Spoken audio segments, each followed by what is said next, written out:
it's a really big mistake, because at the end of the day, this is kind of something that's going from PracticeSpace to the teacher, and then the teacher is giving it to the student to use.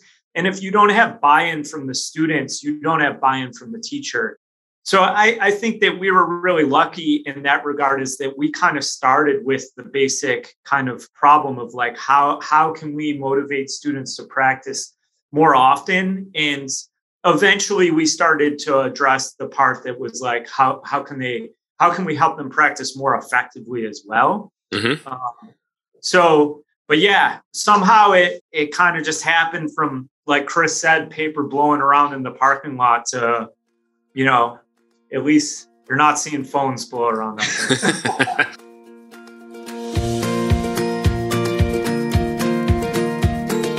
Hi everyone, I'm Tim Topham. I'm a music teacher, speaker, and the founder of Top Music. And this is the Topcast, where we give you the tools and inspiration you need to run the most fun and profitable music teaching studio that you possibly can. We love guiding and supporting teachers just like you to engage, motivate, and inspire your students, no matter whether they're learning the latest pop song by ear, working through a complex Beethoven sonata, or just composing something on GarageBand. Whether you teach online or in person, in groups or individuals, and whether your students practice 2 hours a day or not very much at all, we are here to support and guide you, to give you the confidence that you need and to help you feel a little less isolated in your studio. It's great to be back with you again for another week, and in today's episode, we're unpacking a new app. It's called the PracticeSpace app, and we're actually going to be meeting the founders and find out all about why they built the app, what they do, and how they came to be doing what they're doing, what the app does, why you might be interested in checking it out, and we're actually going to run you through a full demo, including over on video. So we're going to have a video link for you as well to share, and you can find that link over on our show notes page at topmusic.co/episode 268, or you can head over to our YouTube channel where you can watch the full demo in full rather than listening to it. Totally up to you which way you would like to do it. Before we dive into our interview today, I thought I'd just give you a little bit of the latest news and updates from Top Music. Firstly, do you teach adults? Well, I want you to get my totally free first adult lesson checklist over at topmusic.co/adults. This is a checklist or it's a flowchart that will help you navigate that first lesson with an adult student. Now, whether you've taught adults before, you've taught not very much, or you're just about to start, or you've taught hundreds of adults, then there's always some new things that you'll be able to pick up with a new resource like this. So there's also, on the front page is a flowchart. On the back is a list of do's and don'ts, because I've learned the hard way some of the don'ts to do with adults. So you can print it out, have it handy for when you get a new adult student, or just have it there for a reference. You can download that right now, topmusic.co/adults. And did you know about our tone-based integration? If you've dreamed of playing advanced repertoire or teaching it in your studio, tonebase.co is your one-stop shop for masterclasses with the great teachers, including the likes of Garrick Olson, Leon Fleischer, and even Seymour Bernstein. All our members get access to Tonebase for just $10 a month as an add-on to their membership. And keeping in mind that it's normally $30 a month, you can save $230 or thereabouts a year getting your Tonebase subscription as a member of Top Music Pro. So you can find out more when you join us. And finally, have you got a copy of this month's Top Music Sheets? It features one of my all-time favourite composers. He's a fellow Aussie and one of the first people that I interviewed on the podcast. In fact, he was episode number 1 on the podcast, and he was one of the first composers who I loved talking about to other teachers. It's, of course, Daniel McFarlane from Supersonics Piano, and his piano-based approach to writing is so catchy and appealing, particularly for picky teens, and it's easy to learn because of its pattern-based nature. So he's picked a collection of his favourite pieces and he shared them with us, and all our members, even on the Light plan, get that for free this month. And you can download this collection and all the monthly sheet music plans and get webinar replay access. There's over 50 or is it 60 of those now that I've done over the last 10 years. You also get access to our member app and the forums to ask any questions you want. And it's just on our Light plan. So just $10 a month and you can download his music. Just head to topmusicpro.com. Okay, on with the show.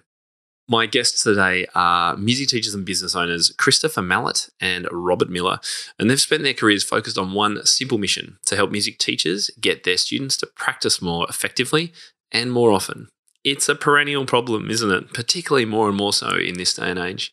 In 2011, they opened the California Conservatory of Music in the San Francisco Bay Area. And since then, they have grown the school to 2 locations with over 800 students and 40 teachers. It's huge.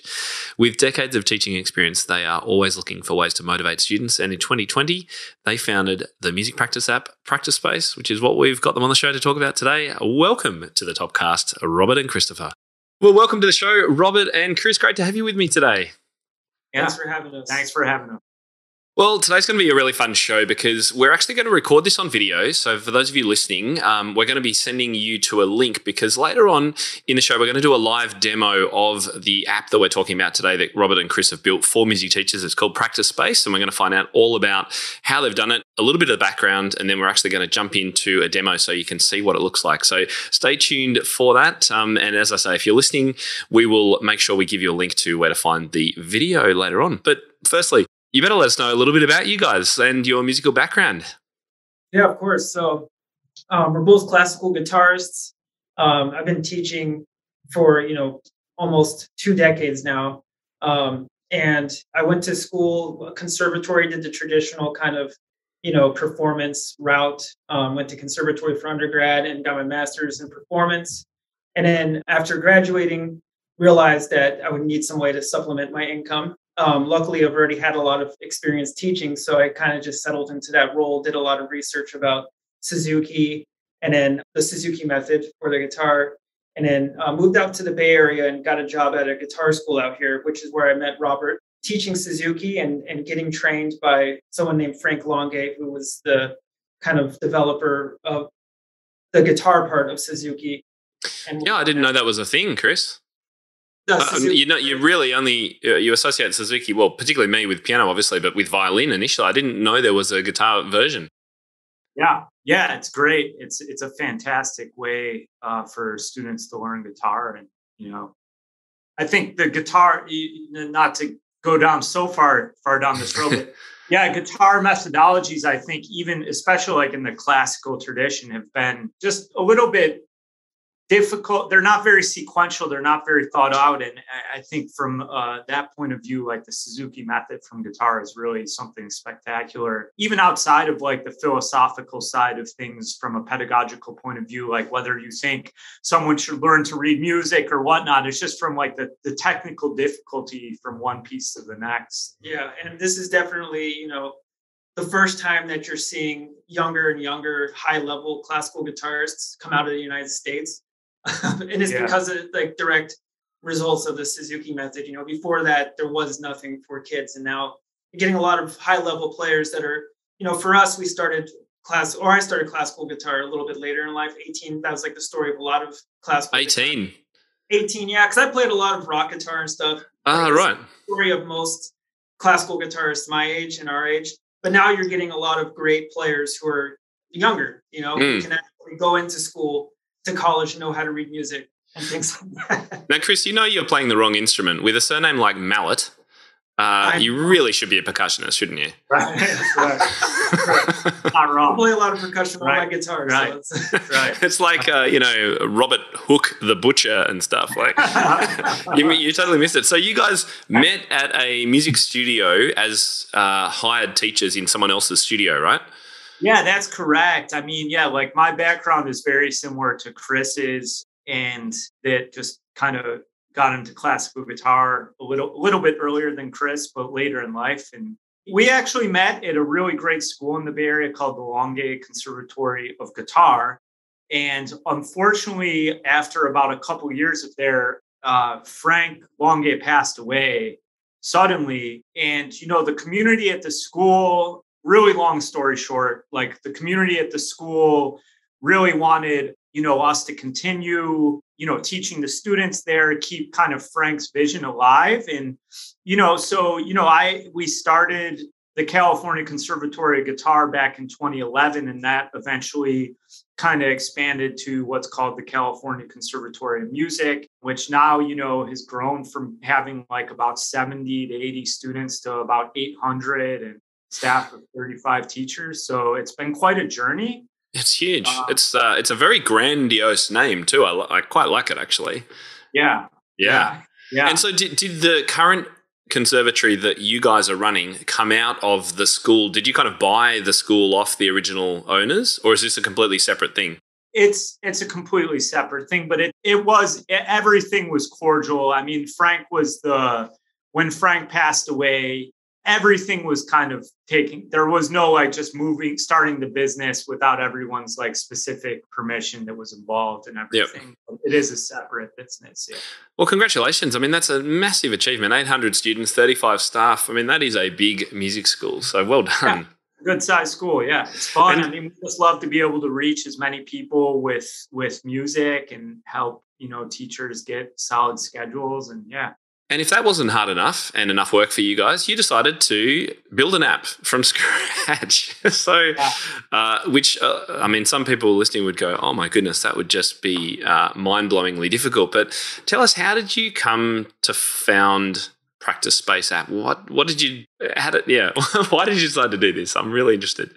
Yeah. So one thing that we really took pride in at our school were things like, we have practice challenges where students practice every single day. And when they get to like 30 days, they get a ribbon, 50 days, a medal, and so on. 100 days, get a trophy, and it just keeps going on from there. So we were getting a lot of students here who are becoming really high level because they love these challenges. And then all of a sudden, there are students with like 2 year challenges to practicing every single day for 2 years, 3 years, and so on. So we were seeing this and we thought that, why not bring this, a little bit more to the future. And like, we have a lot of kids here. They love playing video games. And we were doing a lot of stuff by paper, tracking the practices by paper. They would check it off. They would get points and then they would turn in the papers. People had to count. I remember one time after my lesson, I went outside to the parking lot and saw one of the pieces of paper blowing outside. Like I gave my student earlier in the day. I was like, all right, so I guess they're not going to be practicing when I told them this week. So that's kind of where we then got together and decided that this would be something great, that if we took this as a mobile app. And luckily, being in the San Francisco Bay Area, you can throw a rock and hit an engineer. But we had some really great if the engineers are already working for Google, you're going to have to pay them a lot of money, right? Yeah. I mean, luckily for us, I mean, it was the type of thing where there were parents at the school that were kind of really generous with their skills and time at first to kind of just get the ball rolling with something that really was meant for the school at first is like just a very simple kind of achievement tracker. I mean, it wasn't. Right. Yep. So, and I think that's one thing that there was a huge benefit for us that was kind of just unbeknownst to us at the time is that a lot of people that approach this sort of problem start with the teacher. And I feel like it's a really big mistake because at the end of the day, this is kind of something that's going from PracticeSpace to the teacher, and then the teacher is giving it to the student to use. And if you don't have buy-in from the students, you don't have buy-in from the teacher. So I think that we were really lucky in that regard is that we kind of started with the basic kind of problem of like, how can we motivate students to practice more often? And eventually we started to address the part that was like, how can we help them practice more effectively as well? Mm-hmm. But yeah, somehow it kind of just happened from, like Chris said, paper blowing around in the parking lot to, at least you're not seeing phones blow around up there. Kids will they'll save their phone before they stop themselves drowning just about these days. You're safe there. And you're right. And, that's the whole thing. And it's like, you can try to fight it or accept it, but it's just, that's the like nature of the world is that, the screens aren't going anywhere. No, that's right. Let's embrace it as we can, right? Yeah. And we'll get to have an actual look into the app, which I'm really excited to now that I know a little bit more about it. At its most basic form, it's a motivational gamification of a leaderboard or a sort of, a black belt kind of challenge level system that motivates kids to, enter in your time or track your time or whatever it is, and bang, you're going to be moving up in the ranks and people are going to be able to see who else is at different levels, those kinds of things, right? Yeah. Yeah. I love it. And exactly. And like, there's always kind of novel things that are changing within the app, which I think is a key thing. And teachers don't have to really worry about that. There's a lot of just things that are automated and that kind of that PracticeSpace does on its own as a service, that we'll show you a little bit later. But yeah, like at its base level, it's like the motivational side of things, which, I think really does translate into, the students that practice a ton, they don't necessarily need that side of PracticeSpace, right? It's the students that are like, that everybody has. I don't care who you are. It's like some people just need a little extra push or a little bit of fun. And, I think that this is really helps a lot with those people. And that just in the end helps your retention of students, because you can say like, hey, try this, or like, hey, they can see their peers that are practicing more. And, Yeah. And a lot of times I think that, with that teachers find that a certain student will love PracticeSpace that they had no idea would even be interested, like they write it off like, oh, they're in high school, they might not like it.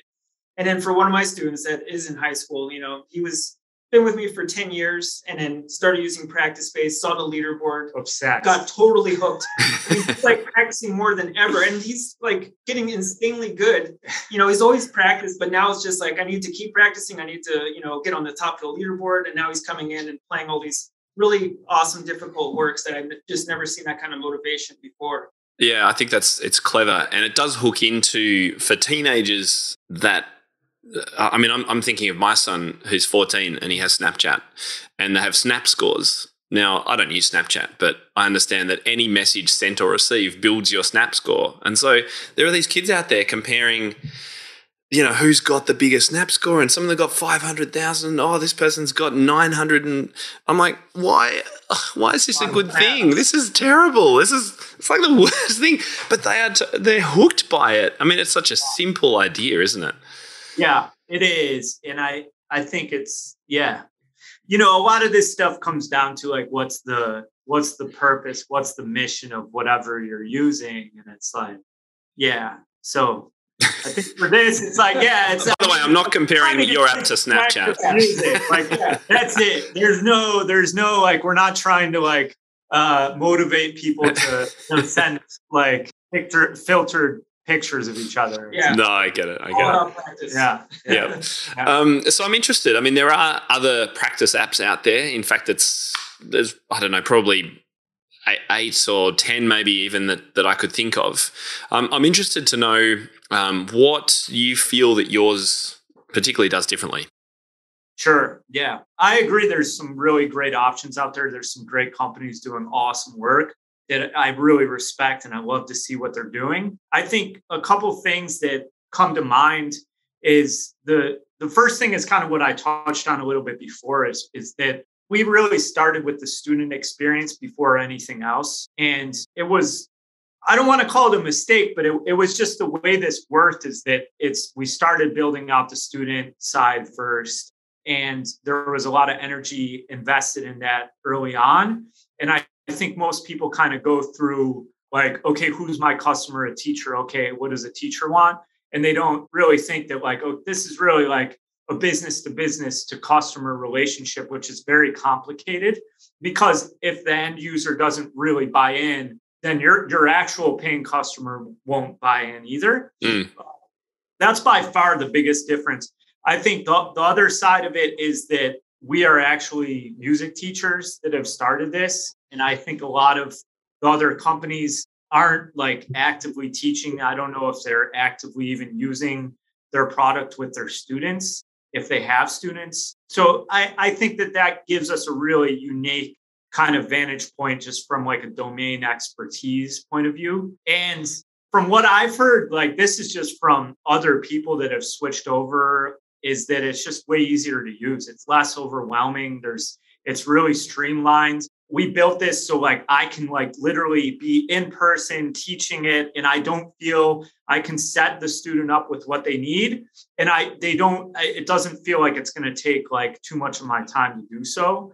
And then the other thing is just like I own a school where all our teachers use it. I have schools, using PracticeSpace, that it's just comes down to pricing, Tim. I mean, if you are paying per student and you have 800 students like our school here, and it's like $1, I mean, even if it's 50 cents, it's too much. I don't want to spend $400 a month on something like this. So, for like a solo piano teacher, it's just $9.99 a month. Everything's unlimited students, unlimited storage space.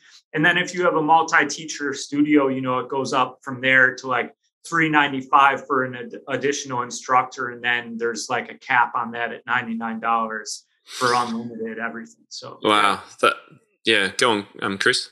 I was just going to add one more thing that I think kind of differentiates us. And it's kind of, we'll show you later with the PracticeSpace shop where students can use their gyms to purchase things. One thing that we have, it really brings, the digital world into the real world. We have kind of a pickup shop. So teachers can put actual physical items into their shop. They can go in the back end on their web version and then just put in stuff in their inventory, like music bucks. For us, we do like little toys that students can earn from a practice bin, stickers, tote bags, certificates. Teachers can put that in. And then when they redeem it, they get an email. The student comes in and gets something physical in their hand. It's not just, something. No, it's not just badges online sort of thing. Yeah. So they actually get it home with them. And that's great. Yeah. And that can be whatever you want. I mean, you can literally put whatever you want. Yeah, we see creative teachers all the time just coming with these new ideas of how to make the store. Yeah. Well, look, I mean, I found out about you guys because members of my community and members on my team are using PracticeSpace and loving it. So that connection that you have to being teachers, to having teachers working with you using it, I think that is a really important point to bring out because, some of your competitors are venture-backed Silicon Valley or Israeli companies with CEOs that aren't music teachers. So I think that's a fundamental difference, and that does show through in what you're doing and the way you approach things. I think it's right. I mean, I think too it's funny. We were talking about this the other day. It's like at the end of the day, it's like the goal is really just to remain like, our business relationship is between us and the teacher, and that's it.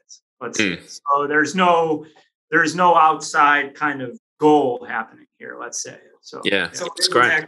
To the teachers as well when we do like user response or user interviews and stuff. And when we hear from the teachers, it's really just our decision, like this sounds like a great idea. We heard from a lot of people. We don't have to answer to others to implement these ideas. Yeah. All right. Well, I reckon we should dive in and have a look at it. What do you think? Yeah. Oh, sure. I'd love to do that. So I'm going to start with, we put Chris as a student in my studio. So I'm going to dive in with the teacher side of things first, and then Chris can take over. And you guys were saying just before we hit record that the teacher could use either a laptop, so it's a web app, or they could use an app, right? Yeah. I mean, we might as well just... So one thing that we've heard a lot of from teachers and from people like students is that just they really want the student side to be on the web. So on our stage server right now, we do have a student version for the web that we're just testing out, and it should be out within a month or so. That's going to be really great just because like anybody, it just makes it more equitable amongst all kids. Like a lot of kids in the States, at least, have Chromebooks at a minimum, so maybe they don't have a mobile phone that they can use. So I did say that, but it's so close to being out there that we might as well just start talking about it now. You heard it here. I got the scoop. Thanks, guys. So what that means for teachers that may be less techie, what that means is that both teacher and student will soon be able to use PracticeSpace either on a laptop or a desktop or an iPhone or an Android phone. Yeah. You can choose how you want to interact. Great. I'm going to jump in with the teacher side of things. I think just for our purposes here, we're going to stick to the mobile side of things, but everything that you can do on for the teacher right now on the mobile app, you can do on the web as well. And Tim's going to have some more information later on if you want to book an actual demo or try it out. So you have on the home screen, you have like just a little bit of info on your studio and a little bit of info on your students. On the next tab over, you're going to have a list of all of your students that you have. Next tab over, you'll have your library. So here you have assignments. So, so many teachers, we don't need to reinvent the wheel. If you're using piano adventures or whatever kind of method, maybe some of your materials that they might use with their students, these all have like some teaching points that we want. So you can go ahead in there and you can put in, like the assignment, like the notes that you want the student to practice or remember. And then you can add attachments to that assignment. So an attachment can be a link to a YouTube link of a great pianist like Tim playing a piece for you. That's very kind. An image or video would access your camera reel. If I did that right now, we would just see hundreds of pictures of my nephew. So I'll do that. Spare us. WhatsApp imports right to my I need to stop that. So audio file, like some backing tracks, if you have students that improvise along or play, great for voice teachers. A document, of course, would be like a PDF of like some sheet music. In your camera, you could just kind of click on that and make some real-time videos for your student. That's one that I tend to do a lot, like just real quick in the lesson to make a demo video for a student. And then you can also kind of grab something from your library, from the file side of your library. So again, the library, you have assignments, which is like notes that that you want the student to practice, and then you can add attachments to that. And then the other side of your library would be your files. So again, same types. You can have video, audio, you can have images, you can have documents and links, and there's always like a way to search for these things to find them for your student. So if you upload an attachment to an assignment, does it become a file? It becomes a file. It automatically saves here. So you don't have Great. to double. That's a great question. And, the reason we did that is because if you're in a lesson with a student, I think there's two types of teachers that use this. Which is really gross generalization, of course, but like there's some people that spend time outside of the lesson and they might upload stuff. For me, I don't have a ton of time, but I love my students and I want to give them everything I've got when they're here with me. So we did, and Chris is similar. So we did build this in a way that you can kind of gets everything streamlined, right? So you don't have to go and save it to the file, and then everything just saves for you, Yeah. So on the student side, you're going to be able to click on your student. I'm going to go here with Elsa. She's my go-to for my demos because she's quite the practicer. So I can see all of her practices here that she's done. If I clicked in there, I could see like what she did and didn't do. You can see any notes that she might have put. If students have uploaded video of them practicing, you could see it here.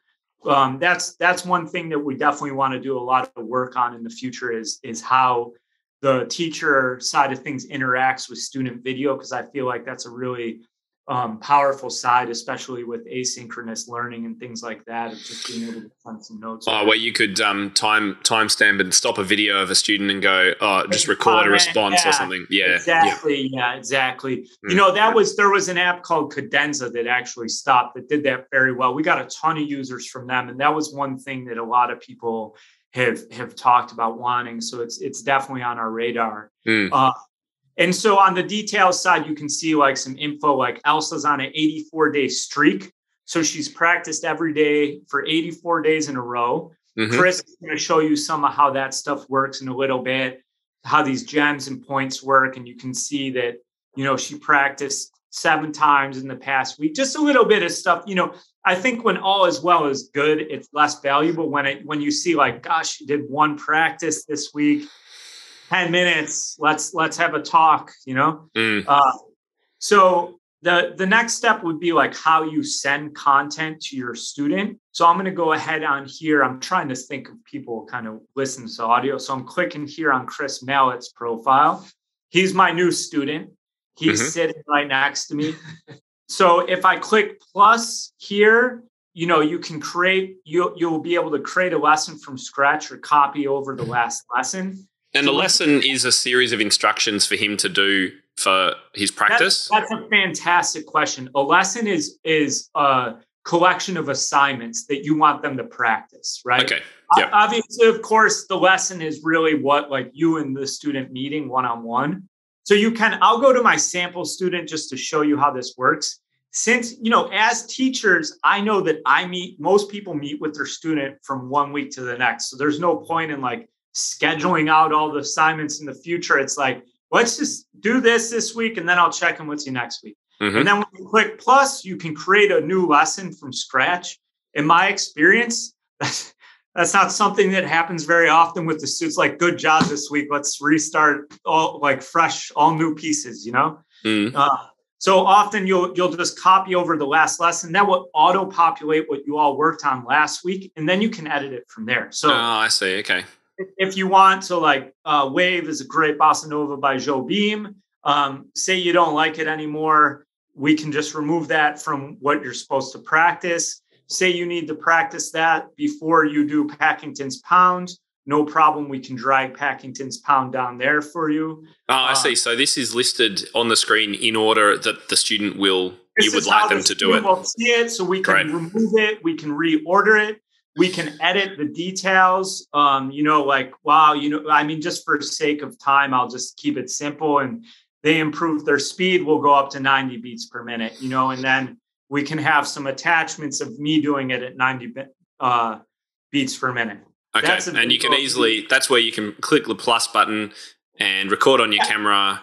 Bang, here's what to do. Right in there. Yeah. And hey, you know what? Last week I just did this video for another kid. I can just click on my library and add it right in there. Right. Yeah, that's great. Yeah. Look, a lot of teachers that we've talked to are similar to us, probably similar to you. It's like a good teacher has a kind of a method that they follow, and you don't want to get too stuck in that, right? Because you can personalize things to a student's needs, their interests and whatnot. But at the same time, it's like when we're hiring and interviewing teachers at the school, it's like I don't use any methods. I just make it up. It's like, is that a lack of awareness of what's out there? Is that just that, Mm-hmm. Yep. I don't know. How do you feel about that, Tim? What do you think about that?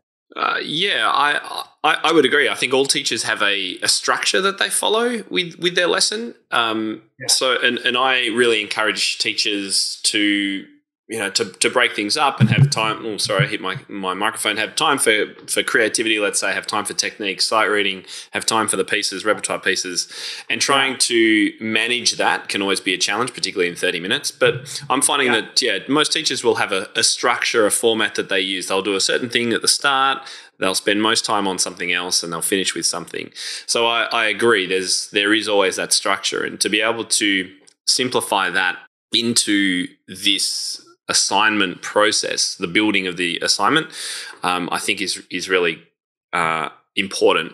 I also think it's really clever that with one click you can copy last week's in and then adjust it and change it and then add to it. So, for example, on the screen now, for people who are listening still, A major scale was one of the ones from last week, and Chris just changed it to, Robert just changed it to A major scale. Same scale, but faster, or maybe it's right hand now, or left hand, or hands together slowly, that kind of thing.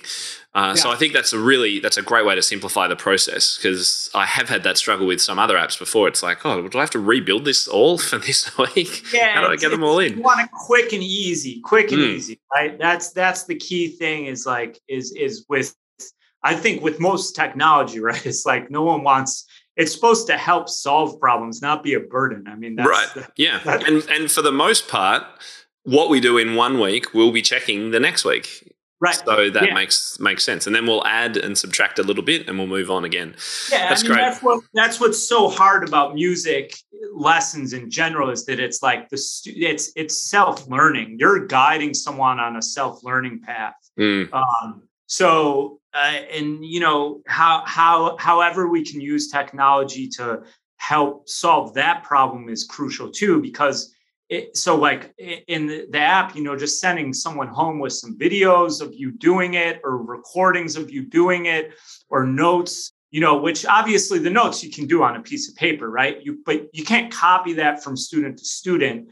But the videos and all these things, I mean, that really gives just such an advantage to students. They can like click and see a professional do it the way, and that can just be on YouTube too. That doesn't have to be like the teacher showing. Yeah. So all of this stuff is pretty easy to edit and then in restructure on the go. And then you click publish and that gets sent to the student account. For Chris's purposes, I'm going to go ahead and just make him a quick lesson so he can do his side of things well. So I will create this from scratch and I'll just create an assignment you know what? I can just take one from my library. I can go in there and go Adantino book 2. And then I'll just also make a new one for us. I'll say, we're on with Tim and hey, check out the podcast soon.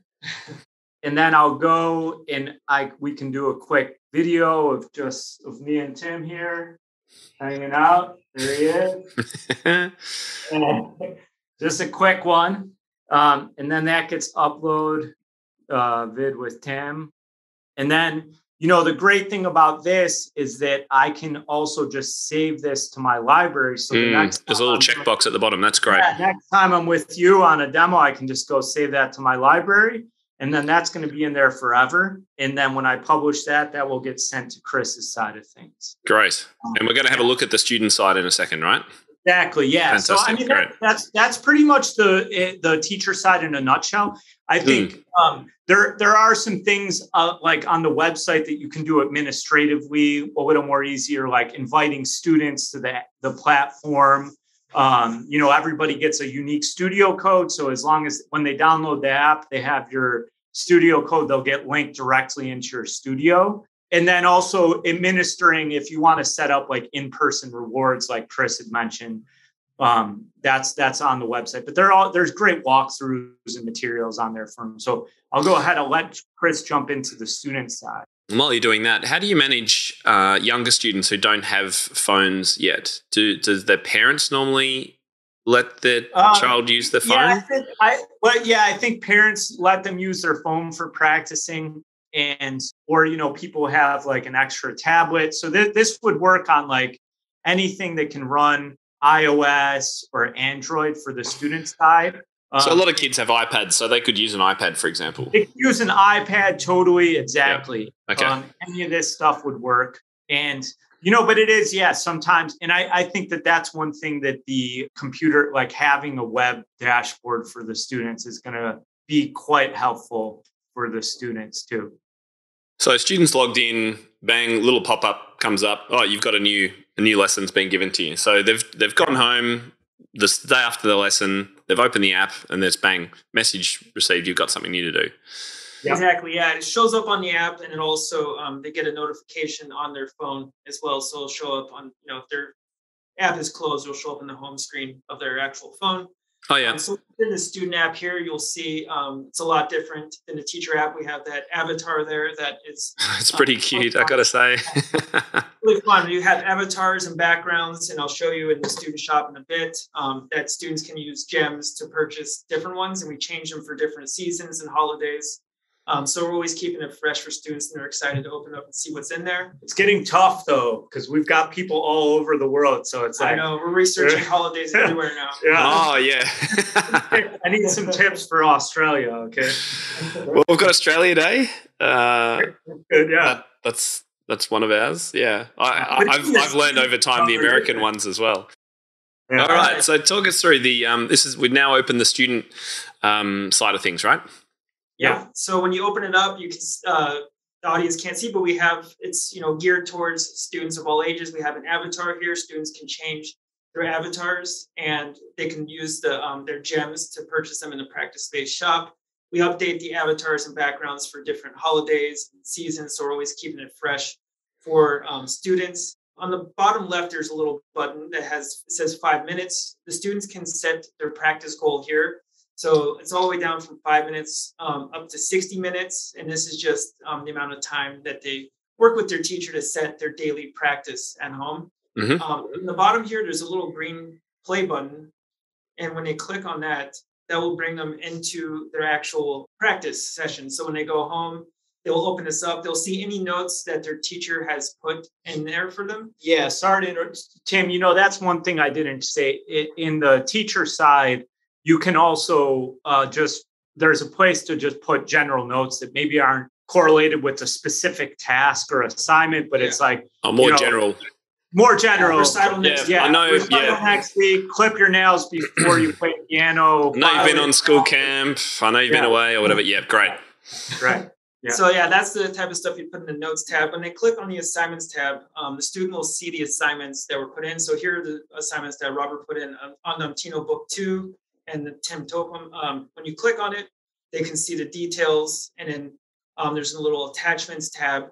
And it's very easy. The student can then just click on the attachment, and then the video will pop up of their teacher or whatever attachment they put in there. Sheet music, COVID beard.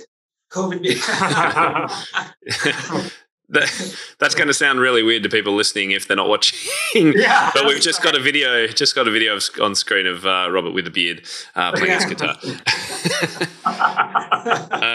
I like that. The other thing for people listening too, as soon as the student press play, as in I'm going to start my practice, there's a counter at the top which is counting up in time. So we're up to about 1:30 here. And down the bottom, you've got the checklist of the tasks that you've set. And I assume as you've done, if you go back to detail, that's the page. I assume the student just checks that once they've done that work. Is that right? So you check it off here on the right, and then you can see that the gem count goes up. It tells you how many assignments that you have left and how many you've checked off. And then each one that you check off, you do earn a gem. So it's really exciting for students to see their gem count go up as they're practicing. Then when they click in the middle here, it says my videos. Students can make videos of themselves for their teachers. I love assigning my students to make videos for me. And as Robert showed earlier in the teacher app, they can go and teacher can view any videos and notes that the student has put in there. And now, would that sorry, Chris, would that generally be a video of the student playing the thing that you've asked them to do? Or do you just say, just send me a quick hello when you finished your practice? Or what do you do?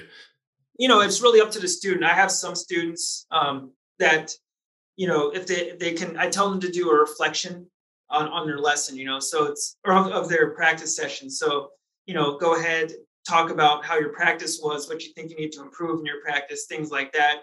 Okay. I have other students who actually write direct notes to me, saying that next week, I think I can do this at this tempo, or can you put in, this attachment to the app for me? It's almost like a little bit back and forth of a message type of thing. Students for the notes. Yeah, great. Yeah. And what's the past lessons tab? Yeah, the past lessons tab, since this is a new account and there's only one lesson in here, but it will show all of the previous lessons that the teacher has made from the very beginning of when they started right. the app with the student. I love this because there's never excuses anymore of the student saying, I don't remember what you told me last week. They'll have to remember what I told them 6 months ago because it's going to be there somewhere for them. Yeah. I want to address too the what happened a second for those looking on the video. This is my test account. So it did just display a crash. Yeah, we could probably cut that. This is a test server. So. No, that's okay. That's okay. Yeah, we had a crash, but it's as you say, when you're testing and using a test server, those kind of things can happen. And this isn't recording audio or anything like that, is it? While they're practicing, because I know other apps have tried to do that. Yeah, it's not listening in on the student. Yeah. Yep. It's just the student just uses it as a timer and assignment sheet. And basically, as teachers, it's very easy for us to know when a student comes to their lesson the next week. If I told my student to practice a certain passage 10 times every day, and then they check it off every day and they come back to next week and it doesn't sound any better, then I know that they're not actually doing what I told them. So it's really the honor system, and students tend to adhere to it when they're using PracticeSpace. And one more quick thing sorry, go ahead. I was just going to say, could you go and check off those two things so we can see what happens if you're ready at the end of the lesson? The end of their practice. Of course, yeah. So once they check those off and they are done with their practice session, they can hit the stop button here. And then they'll have a couple of options. They have this say practice and resume later. They can go back to practicing.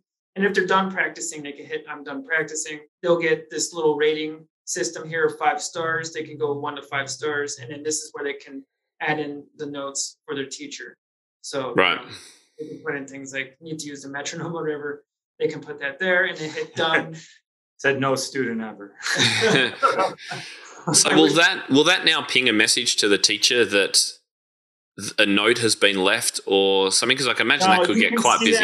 You click on their practice for now. Yeah. Okay. Yeah. Great. So you can see it, but you won't be getting like every, if you got 20 students and they all practice. Yeah. Absolutely. Maybe it would be good to see. So yeah. And then just 2 more quick things. Here's the student leaderboard. So you click on the little trophy icon. You can see the current student leaderboard. This is our studio. So every teacher who uses it will be their studio leaderboard. So they can see their current students' current standing last week's. And then the student can go into the overall leaders and see. Whoa. The leaderboard does reset every Sunday at midnight. So it gives all students a chance to get to the top. And at the top left here, if you click on the gems, this is where the shop is. So there's different avatars. So I'm going to go ahead. We had Valentine's Day yesterday. I'm going to buy a couple of new things here. Some new avatar. So hang on. Just to slow everything down a bit. So this particular test user has got 9,000 gems.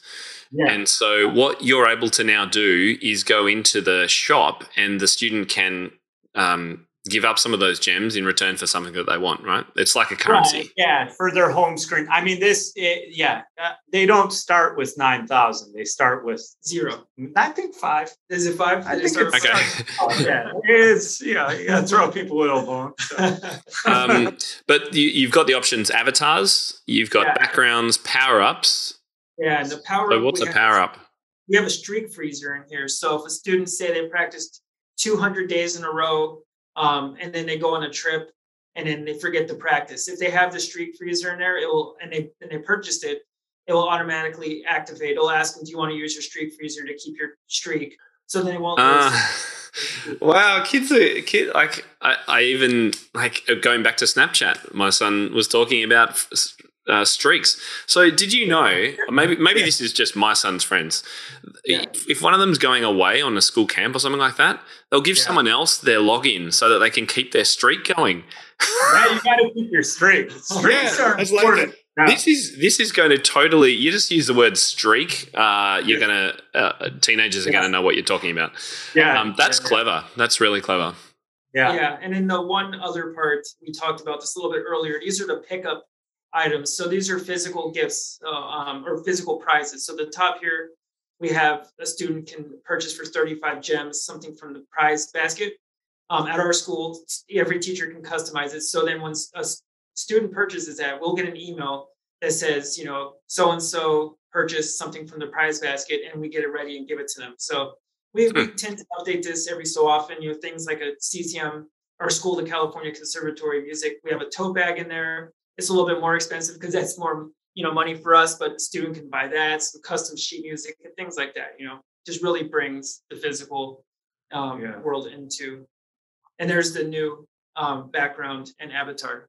That's the one that you just exchanged for. Now something's just popped up. What was that pop up? I clicked in the upper right-hand corner. There's that little streak icon.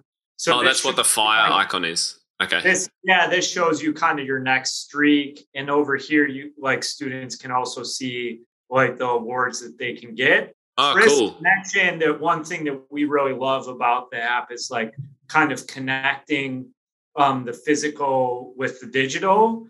So, we're able to do that in here with some of these awards actually have they get a certificate. So the system would actually, and people can set this up or turn it off, obviously, if they don't want to do it. But, it's for instance, 100-day challenge we have here, which is a 100-day streak.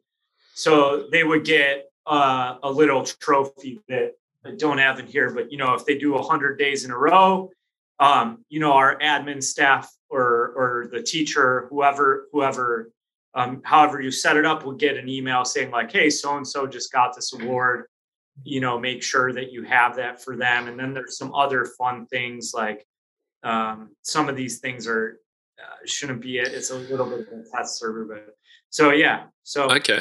So how much of this is set up when a new teacher joins?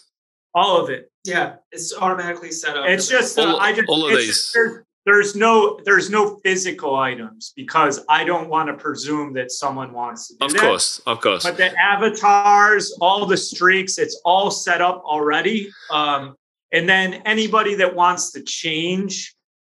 So originally we had it fully customizable, and I think people actually felt a little overwhelmed. So we kind of started to approach it more like as if it's like a service that we will do for the teachers, as far as like just having this stuff already in there. And then we're pretty responsive in to like kind of changing things a little bit for people the best that we can. I mean, as far as like adding a streak award or something, there's obviously limitations on, like, it has to be an event in our database. The database does not know that someone performed at the recital. Sure. Yes, I understand. Can you just go to the streaks again?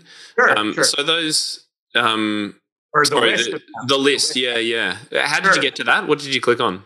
So I clicked on, so when you're on the home screen, there's you can click on these 4 squares in the bottom right-hand corner. Oh, yeah. And then there's another window here. The student can see all of the practices they've completed. They can see all of the lessons, like Chris mentioned. This one is a new account that we made because we've been testing something. But, a student would potentially have like a list of all the lessons they've ever gotten from their teacher. So if they want to review an old piece. But the one you're after is right here with the star. The star, right. So all of these are all set up and can be used by any teacher. Automatically set up. That's really, really good. So I'm looking at things like 5-day streaks, 1-week streaks, 2-week streaks, all ready to go. In the other one, you had some other challenges: a 50-day challenge, 1 month playing.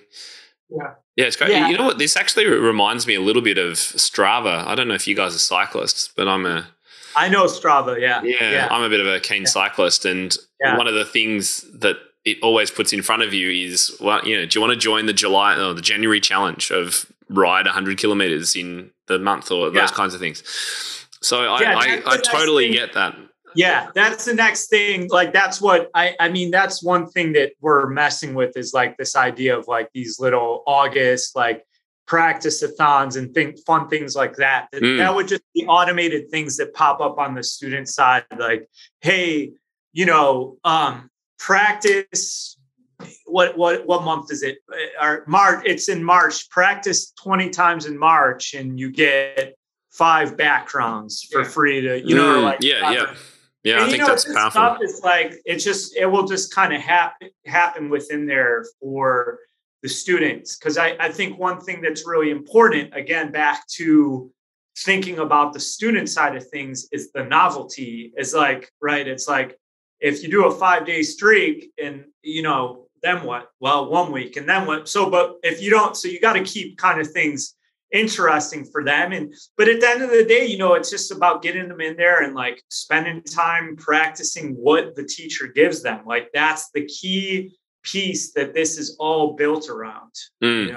So really like it. Yeah, well, might go back to the camera if that's it for the screens. That was super, super helpful. I have a much better understanding of exactly what you guys are doing, and as we said, we'll share this with everyone so that everyone can have a look at the video too.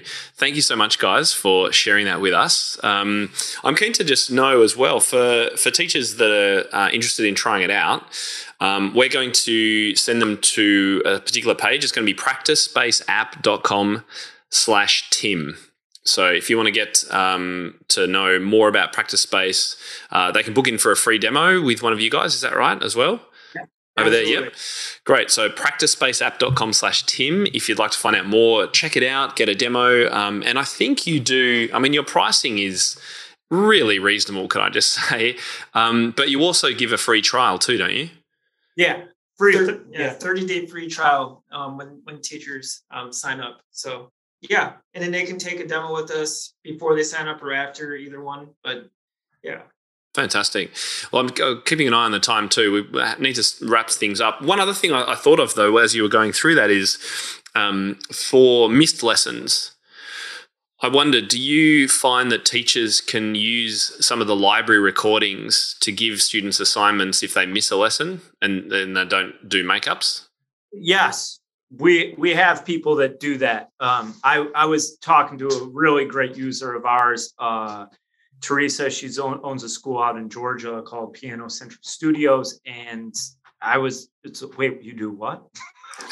Why didn't I think, she's like, yeah, that's how we do makeups here and everybody loves it and it's fine. So we are slowly starting to do that here. And yeah, people do it that way. So it's a great solution for that, which is definitely a pain point for people. Yeah. So.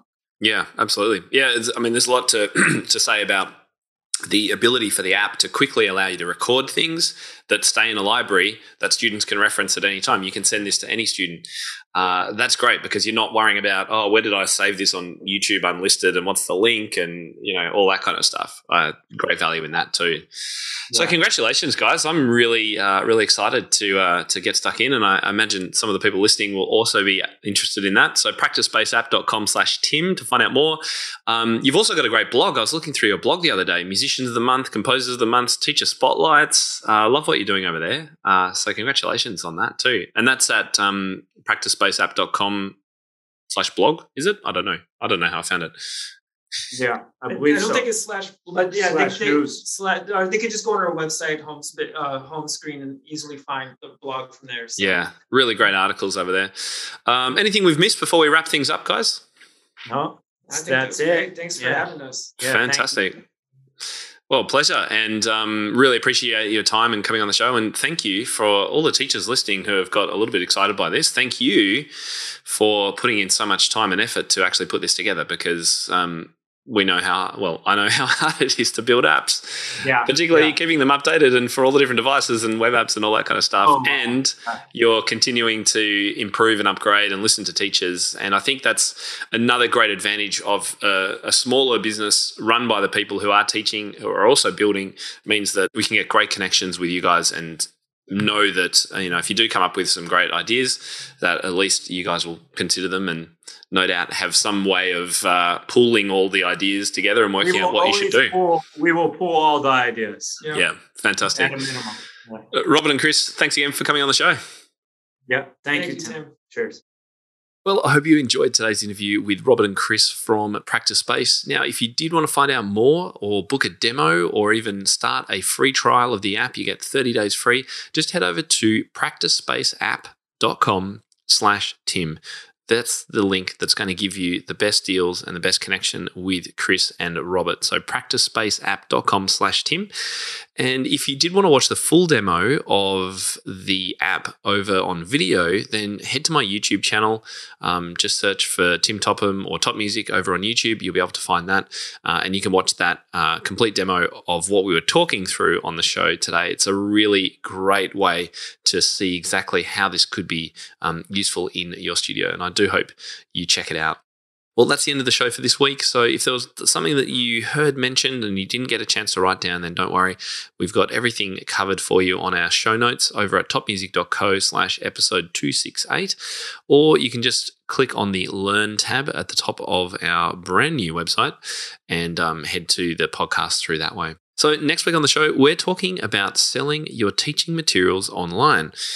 Have you ever wondered whether you could get some extra income in your pocket by selling your games, lesson plans, sheet music, or even training courses using that knowledge that you actually already have?